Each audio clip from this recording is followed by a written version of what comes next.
तो और भाई लोग कैसे हो आप सब लोग मेरे यार। तो जैसा कि पिछले एपिसोड में हम सभी लोगों ने देखा, डाना चोइगंग को एक अंडरग्राउंड बेस के अंदर लेकर आया था जिसके अंदर की पूरे के पूरे आधे राशिया को कंट्रोल करने की फैसिलिटी था। तो अब हमें दिखाया जाता है कि वो चोइगंग को बेसमेंट में लेकर आती है, जहाँ पर कि उसके सामने वेस्टी आते हुए बोलता है, ओ तो तुम ही हो वो इंसान, लोग मुझे वेस्टी कहकर पुकारता है। मैं उस रूमर वाले कैमरा गाय से मिलकर बहुत ही ज्यादा खुश हूँ। चोइगंग बोलता है, मुझे भी आपसे मिलकर खुशी हुई। वेस्टी बोलता है, सबसे पहले इस बार हमारे इस मिशन में ज्वाइन होने के लिए तुम्हारा बहुत बहुत शुक्रिया। तुम्हारे जैसे पावरफुल इंसान का साथ पाकर हमें बहुत ही ज्यादा राहत मिलेगा। मुझे पता नहीं है कि हम इस एहसान का बदला कैसे चुकाएंगे। चोइगंग बोलता है, आपको चिंता करने की कोई भी जरूरत नहीं है, मुझे ऑलरेडी एक बहुत ही सेटिस्फाइंग रिवॉर्ड देने का वादा किया जा चुका है। डना अपने हाँ में सर हिलाती है और बताती है, हमारी मदद करने के बदले में मैंने एक ऐसा सिचुएशन बनाने का वादा किया जहाँ पर कि सर चोइगंग नल ब्लेड के साथ 1 वर्सेस 1 फाइट करेगा। नल ब्लेड को सप्रेस करने के बाद मैंने ये भी वादा किया कि वो कोर को भी रख सकता है। वेस्टी बोलता है, मैं समझ गया, तुम्हें कम से कम इतना तो ट्रीटमेंट मिलना ही चाहिए। ये बोलकर वो थोड़ा अजीब सा स्माइल देने लगता है, जिसे देखकर चोइगंग भी सोचने लगता है। और तभी एमएस काइजर भी इसमें बोलता है, इस वक्त इस तरीके से आराम से बैठकर रिवॉर्ड के बारे में बात करने का वक्त बिल्कुल भी नहीं है। ऐसा लग रहा है कि तुम सभी अभी के करंट सिचुएशन के बारे में नहीं समझ रहे हो।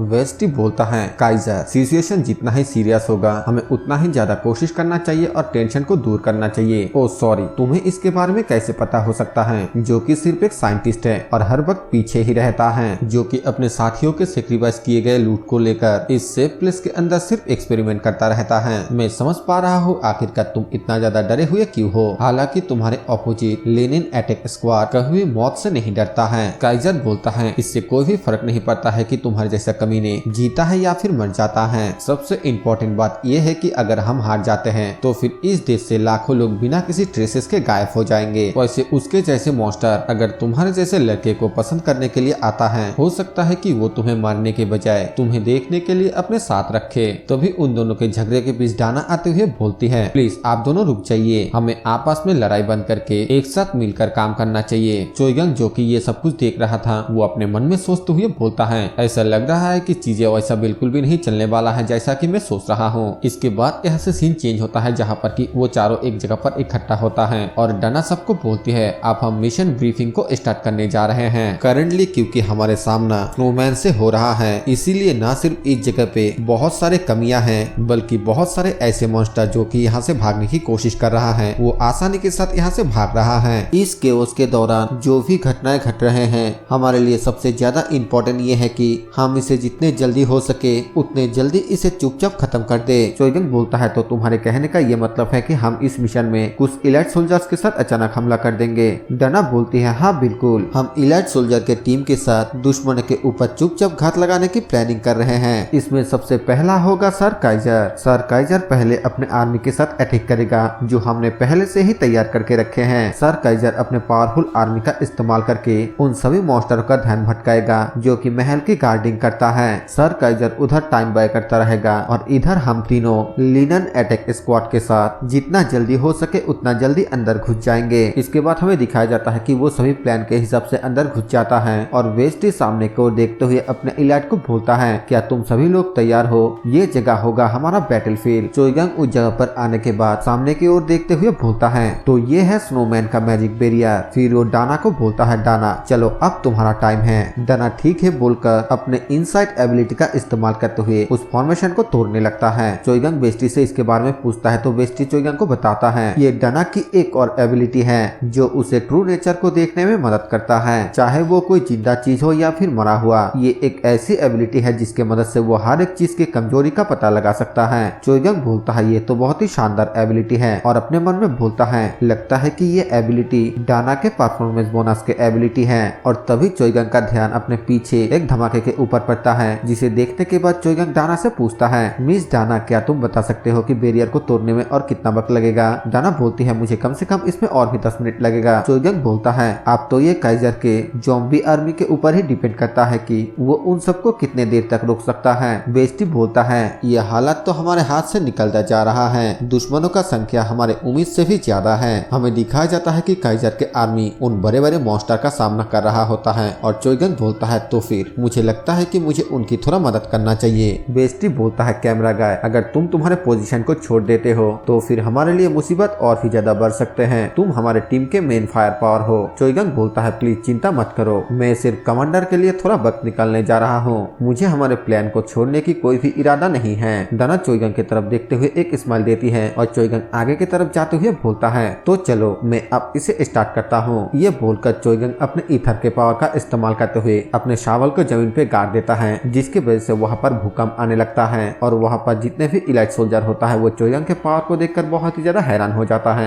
हमें दिखाया जाता है कि पिछली बार की तरह इस बार भी जमीन के अंदर से बहुत सारे लावा निकलते हुए उन सभी मॉन्स्टर को जलाने लगता है। चोइगंग बोलता है ये एक रिमोट कंट्रोल फ्लेम शो है। हमें 2 इलाइट सोल्जर को दिखाया जाता है, जिसमें से एक इलाइट सोल्जर हैरान होते हुए बोलता है ये तो अंडरग्राउंड मैग्मा है। दूसरा इलाइट सोल्जर बोलता है 1 मिनट रुको, क्या वो एमएस काइजर के ज़ॉम्बी आर्मी को भी आग से जलाने जा रहा है? बेस्टी बोलता है अरे नहीं, जरा ध्यान से देखो, मैग्मा सिर्फ स्नोमैन के मॉन्स्टर के ऊपर ही अटैक कर रहा है। हमें चोइगंग को दिखाया जाता है जो कि बोलता है जैसा कि मैंने सोचा था, ईथर के पावर को इस्तेमाल करने की वजह से मेरे स्टेमिना पर काफी ज्यादा इफेक्ट पड़ रहा है, फिर भी इसके साथ मुझे लगता है कि हम अपने लिए थोड़ा वक्त तो निकाल ही सकते हैं। हमें डाना को दिखाया जाती है जो कि फाइनली उस बैरियर को तोड़ देता है। डाना सबको चिल्लाते हुए बोलती है ये सिर्फ और सिर्फ कुछ देर के लिए ही खुला रहेगा, हमें जो भी करना है जल्द से जल्द करना होगा। इसके बाद हमें दिखाया जाता है कि वो सभी उस बैरियर के अंदर जाम कर देता है और अंदर के पूरे एरिया बिल्कुल टूटा फूटा होता है। एक इलाइट सोल्जर बोलता है आखिरकार ये कौन सी जगह है, ऐसा लगता है कि हम किसी पूरी तरीके से अलग ही दुनिया पर हैं। चोइगंग बोलता है ये सही है, यहाँ के हर एक चीज पूरी तरीके से फ्रीज है। बेस्टी बोलता है हमने हमारे मिशन ब्रीफिंग को ऑलरेडी पूरा कर ही लिया है, लेकिन मैंने सोचा नहीं था कि ये इतना ज्यादा एक्सट्रीम होगा। तभी एक इलाइट बोलता है लीडर एक बहुत ही बड़ा प्रॉब्लम हो चुका है,